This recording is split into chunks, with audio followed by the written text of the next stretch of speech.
tudo bem? Estamos de volta, hein? Mais uma aula de história com o professor Paulo Gereba. E vamos lá, que agora nós vamos discutir um assunto maravilhoso. Muitos alunos amam essa temática. Tudo bem? Beleza? Então vamos lá. Primeira Guerra Mundial. Que legal, né? Então, quando se pensa a Primeira Guerra Mundial, que vai de 1914 a 1918, o historiador Eric Hobsbawm, ele costuma dizer que, na verdade, a Primeira Guerra Mundial, pegando ali uma discussão feita em torno da relação da Primeira com a Segunda Guerra, que, na verdade, a Segunda Guerra Mundial teria sido a continuação da Primeira, porque a Primeira Guerra, ela teria sido uma guerra inacabada. Para que a gente possa compreender o porquê que essa guerra ela vai ser uma guerra inacabada e a Segunda Guerra seria uma continuidade dela, no primeiro momento nós vamos trilhar por alguns caminhos importantes. No primeiro momento nós vamos discutir as motivações dessa guerra, vamos falar sobre as fases desse conflito e, por último, iremos discutir os efeitos, desdobramentos dessa guerra. A partir daí, iremos compreender de que maneira a Segunda Guerra Mundial ela é uma complementação, uma continuidade da Primeira Guerra. Tudo bem? Então, beleza. Então, vamos lá. Motivações.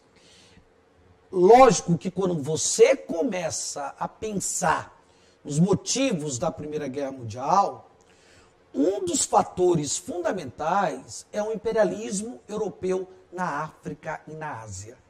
Porque o imperialismo, ele provoca disputa de territórios. Ele provoca disputa de mercados entre as principais potências imperialistas europeias.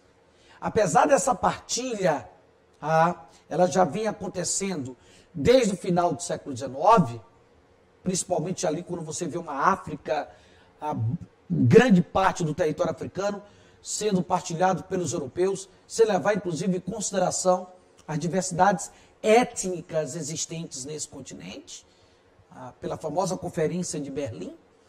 Então, o que se percebe é que esse imperialismo ele vai gerar essa disputa de mercados.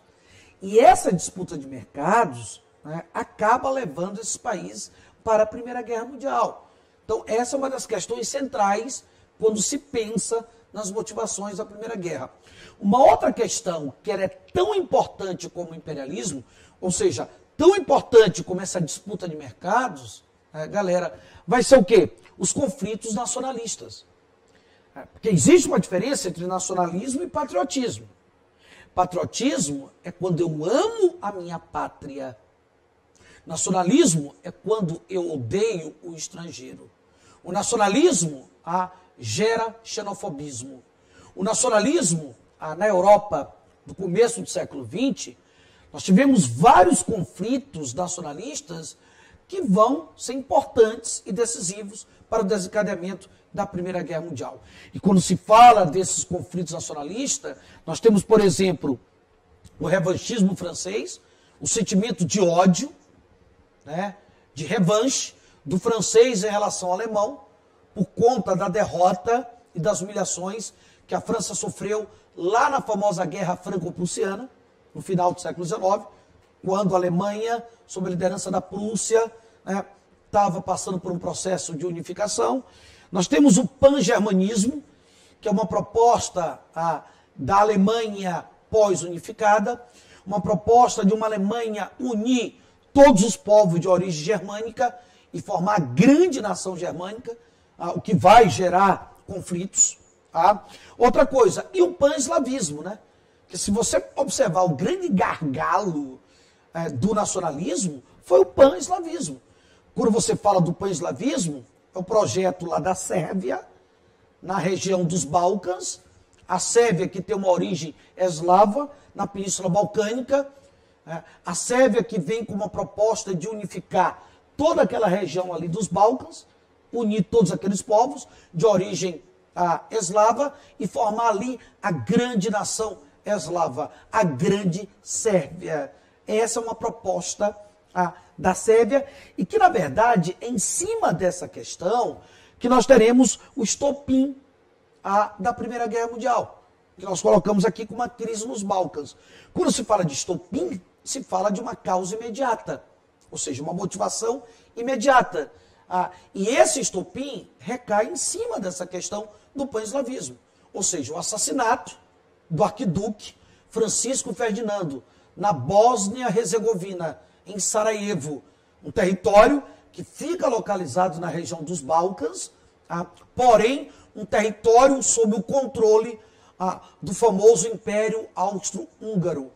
E ele foi assassinado por um grupo de jovens ligados ao movimento nacionalista da Sérvia. Esse grupo de jovens foi responsável pelo assassinato do arquiduque Francisco Ferdinando. E a partir dali, você tem um estopim da guerra. Uma guerra que, é lógico, é motivada também por uma corrida armamentista.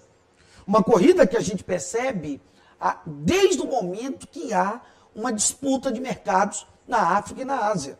O imperialismo, ele motivou ainda mais essa corrida armamentista, o que vai ser alimentado, né, pela guerra. A guerra irá alimentar cada vez mais essa corrida armamentista. Então ela não deixa de ser uma motivação que vai provocar a Primeira Guerra Mundial. Uma outra coisa também importante é a formação dos blocos das alianças. Os blocos das chamadas alianças militares, beligerantes, ou opostas ou antagônicas. Blocos que irão se formar até antes mesmo da guerra começar. E que sofrerão modificações com o transcorrer da guerra.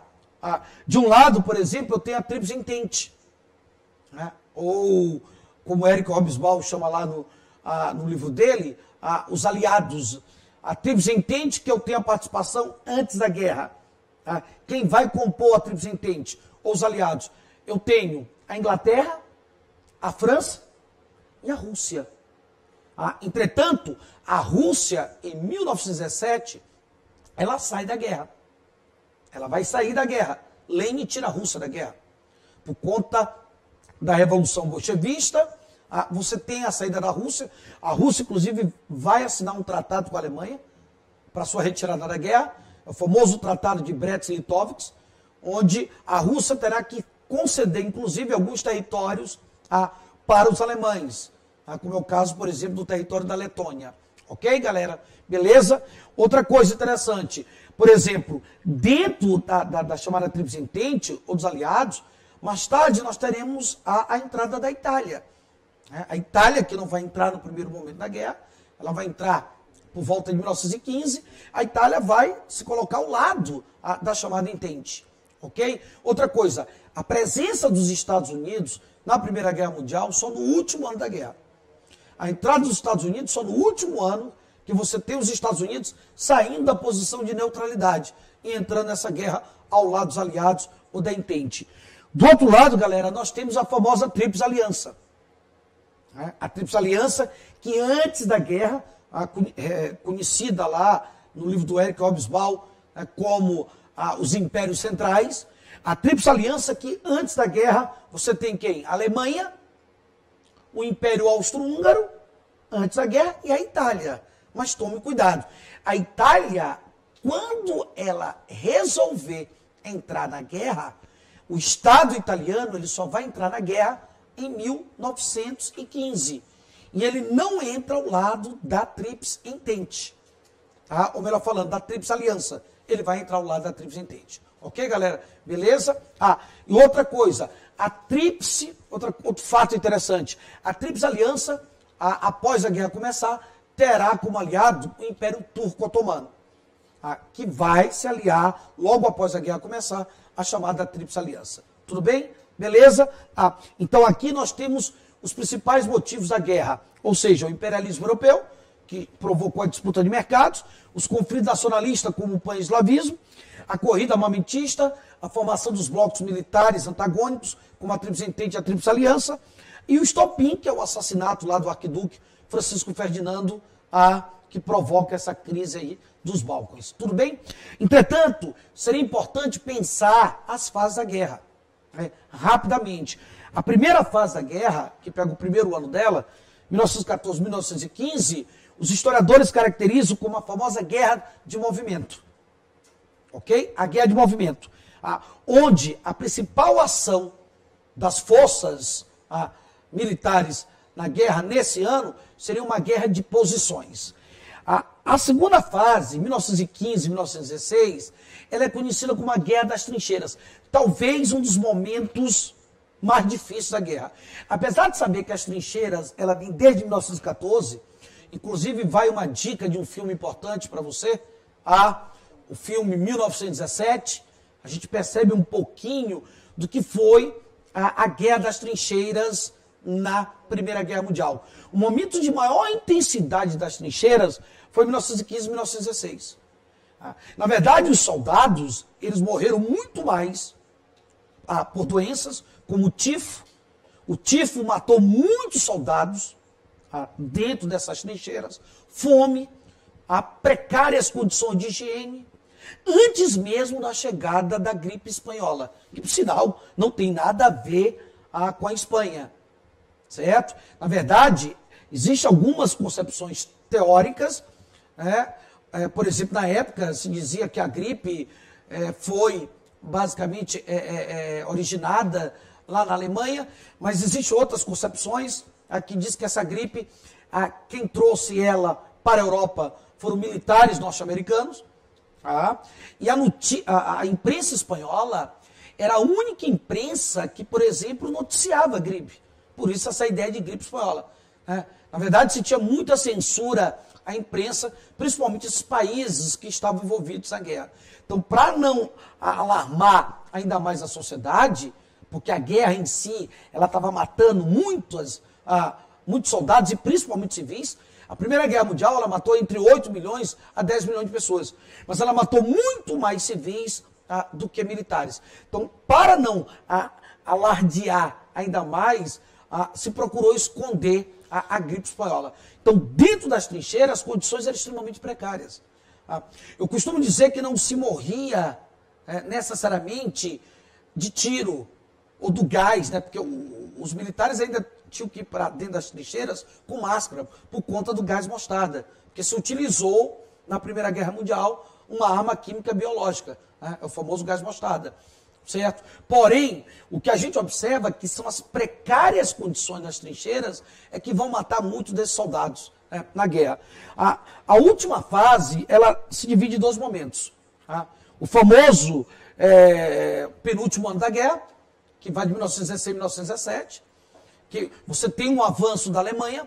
A Alemanha, ela irá avançar, né, militarmente, certo? Ela e os seus dois impérios aliados. Ela avança sobre a Entente. Provavelmente a saída da Rússia teria sido um dos pontos decisivos para que a Alemanha conseguisse avançar militarmente na guerra. Entretanto, o último ano da guerra é marcado pela participação dos Estados Unidos. É preciso observar a presença dos civis nessa guerra, a resistência dos civis. É lógico que a presença dos Estados Unidos no último ano da guerra, ao lado dos aliados, ao lado da Tríplice Entente, vai ser muito importante para a vitória final dos aliados, não resta dúvida. Os americanos que saem da neutralidade, né, por várias razões. Provavelmente pelo fato dos Estados Unidos ter uma Alemanha como grande ameaça às suas pretensões de potência hegemônica econômica mundial. Os americanos que entram nessa guerra, provavelmente por conta de não terem como receber os investimentos, os créditos que haviam realizados para os países da Entente, como França e Inglaterra, desde que a guerra começou. Outra coisa, existe até uma concepção que os Estados Unidos teriam entrado nessa guerra por conta de uma aliança secreta entre a Alemanha e o governo mexicano. Depois que a Alemanha finalizasse a guerra na Europa, ela iria usar o território mexicano, com autorização do governo mexicano, para ocupar os Estados Unidos.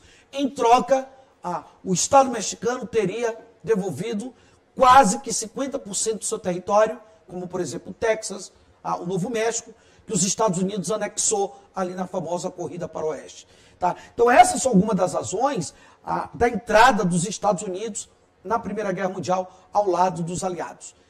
Essa entrada ela foi importante, assim como foi importante também a resistência dos civis.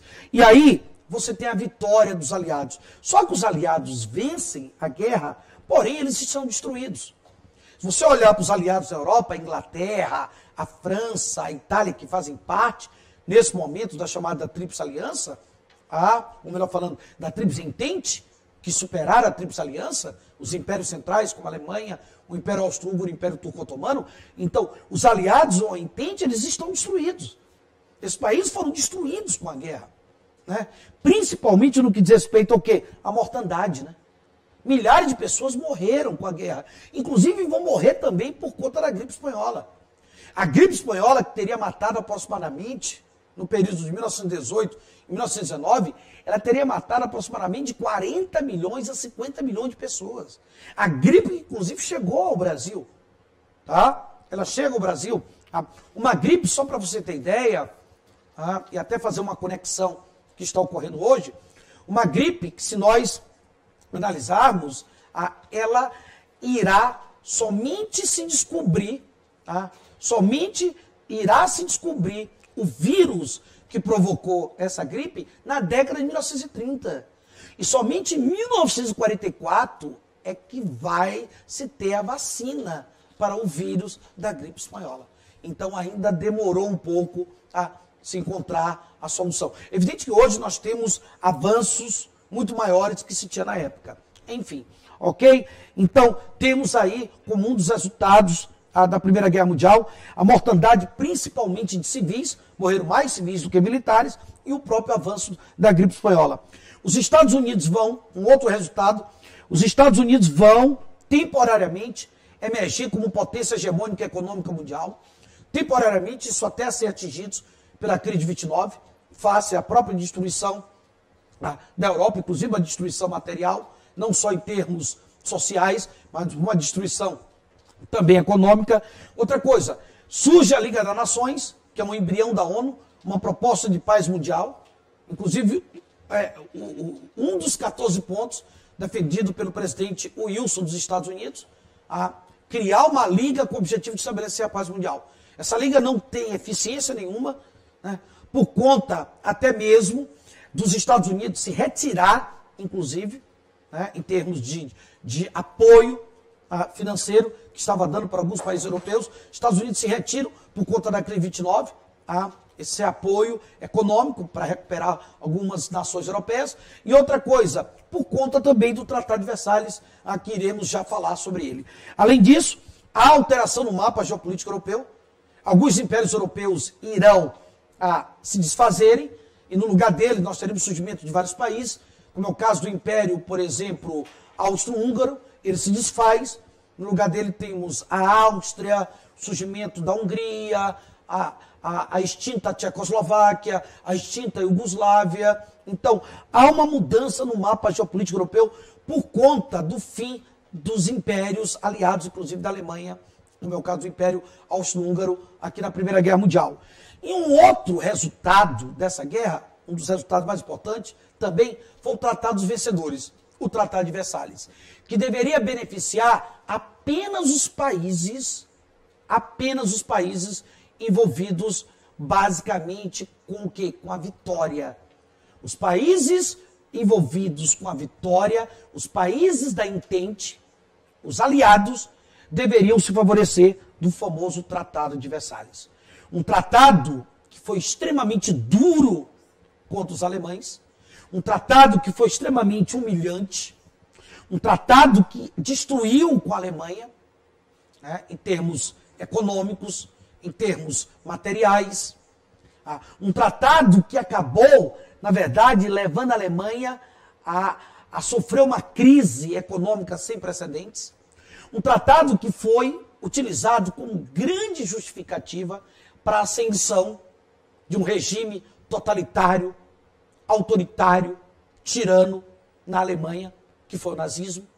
Os nazistas utilizaram, inclusive, isso está muito claro no livro Mein Kampf, escrito por Hitler, ele utiliza o Tratado de Versalhes como uma justificativa histórica para a ascensão desse regime autoritário, desse regime totalitário ao poder no Estado alemão. Um tratado que, por conta dele favorecer a ascensão do nazismo, o nazismo que tem uma característica de combate ao quê? Aos privilégios daqueles que foram favorecidos pelo Tratado de Versalhes. Ou seja, o nazismo que fala de um espaço vital para os alemães, que a Alemanha deveria buscar o seu espaço vital, que a Alemanha foi humilhada pelo Tratado de Versalhes. Um tratado que tirou as potencialidades militares da Alemanha, um tratado que tirou as potencialidades econômicas da Alemanha. E a Alemanha ela foi humilhada pelo Tratado de Versalhes, como diria basicamente o nazismo na ocasião. Por isso, os alemães deveriam se orgulhar de ser alemães. Deveriam se orgulhar de ser alemães, deveria partir diretamente para o militarismo, para o expansionismo e trazer de volta tudo aquilo que o ariano, que o germânico, que o alemão tinha direito. Então, o Tratado de Versalhes, ele acaba abrindo espaço para o quê? Para uma nova redivisão de mercados, proposto pelo nazismo e até mesmo pelo fascismo italiano. Muito mais pelo nazismo hitleriano. Uma nova redivisão de mercados que vai acabar levando à Segunda Guerra Mundial. Por isso, aquela frase inicial nossa lá, a Segunda Guerra Mundial é uma continuação da Primeira. E aqui o Tratado de Versalhes deixa muito claro, a Primeira Guerra Mundial, não só o Tratado de Versalhes, mas também a própria situação que a Europa como um todo vai atravessar, mesmo os países vencedores da guerra. Essa guerra que, na verdade, nesse sentido, ela não está deixando vencedores. Então, essa situação que a Europa vive e o Tratado de Versalhes acabam abrindo brecha para se ter o nazismo, o fascismo, principalmente o nazismo, e com eles nós teremos a Segunda Guerra Mundial. Uma disputa de territórios que vai levar à Segunda Guerra. Ok, galera? Então, o que nós falamos? Falamos das motivações da guerra, os motivos que levaram à Primeira Guerra Mundial, desde o imperialismo até o estopim. Falamos também dos movimentos da guerra, em termos de fases, a guerra de posição, a guerra das trincheiras, o avanço da Alemanha, a vitória final dos aliados, e falamos dos efeitos, desdobramentos dessa guerra. Desde a crise da mortandade na Europa, inclusive um pouco sobre a gripe espanhola, e até mesmo o Tratado de Versalhes, outros vencedores. Ok? Uma questão que também caiu no Enem, é sempre importante a resolução dessas questões, ela caiu em 2014, que diz o seguinte: 3 décadas, 1884 e 1914, separa o século XIX, que terminou com a corrida dos países europeus para a África, olha só, imperialismo, e com o surgimento dos movimentos de unificação nacional na Europa do século XX, que começou com a Primeira Guerra Mundial. É o período do imperialismo, da quietude estagnante, ou seja, a bela época se desmoronando e a luz se apagando na Europa de 1914. Na Europa e dos acontecimentos empolgantes na Ásia e na África. O processo histórico citado contribuiu para a eclosão da Primeira Guerra Mundial, na medida em que ele cita quem? O imperialismo. Ou seja, ele vai citar basicamente a disputa de mercados, a disputa de territórios na África e na Ásia.